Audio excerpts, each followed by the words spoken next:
Bizler Diyarbakır Umut Kervanı olarak bu Ramazan ayında inşallah mağdur ailelerine gıda kolusu, kırmızı et, çocuk yedirme programlarımız olacaktır.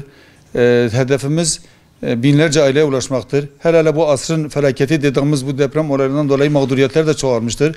Bu mağduriyetlerin yanında ister istemez bizim de bu yükün altına kalkmamız biraz zordur. Bu konuda biz hayırseverlerimizden yardım bekliyoruz. Onların inşallah yapacağı yardımlarda biz de onların yardımlarını inşallah mağdur ailelerine ulaştıracağız. Bu konuda yapacakları yardımlardan dolayı Allah-u Teala onlardan razı olsun. Teşekkürlerimizi iletiyoruz. Ya Allah.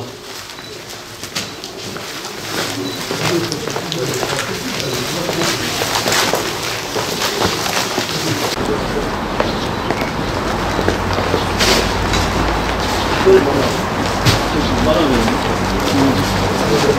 Bana verin.